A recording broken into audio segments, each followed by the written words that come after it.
Arvind Ojha is my colleague who's also keeping an eye on the latest developments that are taking place.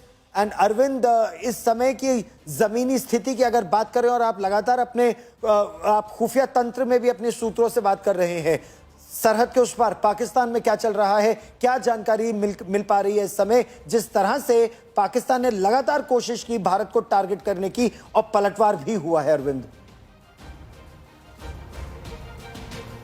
गौरव, देखिए 2 दिन से जो नापाक हरकत पाकिस्तान कर रहा था उसका रिजल्ट अब फाइनली इसको मिलना शुरू हो गया है। भारत ने बहुत सहनशीलता दिखाई। आपको याद होगा जब ऑपरेशन सिंदूर चलाया उसके बाद भारत ने हर मंच से ये कहा, बाकायदा ऑफिशियली अनाउंस किया कि जो पाकिस्तान में पीओके में पाकिस्तान में जो आतंकी ठिकाने हैं उनको निशाना बनाया गया, लेकिन सिर्फ आतंकी ठिकानों को निशाना बनाया गया है, रेजिडेंशियल इलाकों को और आर्मी इंस्टॉलेशन को निशाना बिल्कुल नहीं बनाया गया। उसके बाद भारत ने धैर्य बनाया, लेकिन पाकिस्तान की तरफ से 7-8 तारीख की रात को पहले एक के बाद एक 15 शहरों को निशाना बनाने की कोशिश की गई, जिसको नाकाम किया गया। आज निशाना बनाने की कोशिश की गई, उसको नाकाम किया गया, लेकिन अब भारत का धैर्य जवाब दे चुका है।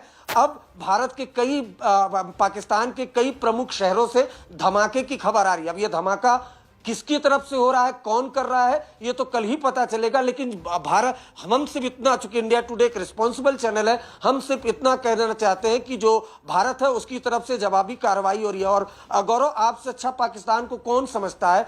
जो पाकिस्तान का आर्मी चीफ है वो अपनी कुर्सी बचाने के लिए अपनी जनता को एक वॉर जैसी स्थिति में अब धकेलता जा रहा है। लगातार एस्केलेशन हो रहा है।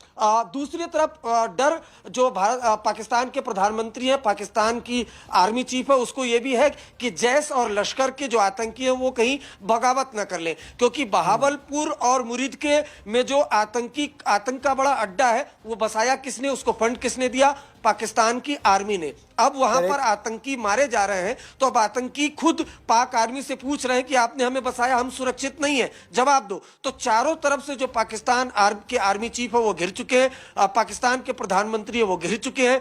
2 बार भारत के शहरों को निशाना बनाने की कोशिश की, जो पूरी तरह से भारतीय सेना ने नाकाम कर दी।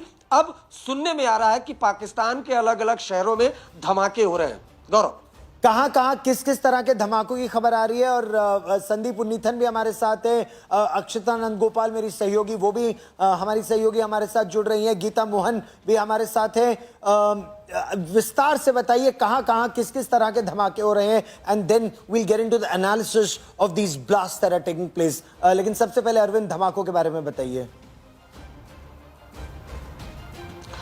देखिए, हम बहुत ऑपरेशन डिटेल तो नहीं बता सकते, लेकिन लाहौर, कराची और पेशावर, इन 3 जगहों से धमाके की खबर सामने आ रही है। अब कितना नुकसान हुआ है ये कल सुबह ही उसका असेसमेंट हो पाएगा। दूसरी जो सबसे अहम खबर है कि पहलगाम अटैक के बाद जो लगातार, मैं खुद भी आज बॉर्डर से ही आ रहा हूं, काफी वहां पर हैवी शेलिंग हुई थी कुपवाड़ा इलाके में, उसके अलावा और भी काफी इलाकों में, लेकिन छोटे आर्म से वो सीज फायर वायलेशन हो रहा था। लेकिन बीते 2 दिन से हैवी शेलिंग के बाद आज मेरे को जानकारी मिल रही है वहां से कि बड़े हथियारों से भी सीज फायर वायलेशन पाकिस्तान ने किया है, और दुगने लेवल पे अब इंडियन आर्मी ने जवाब देना शुरू कर दिया है। क्योंकि बीते 2 दिनों से मैं ग्राउंड पर जाकर यह देखा कि भारत ने धैर्य दिखाया।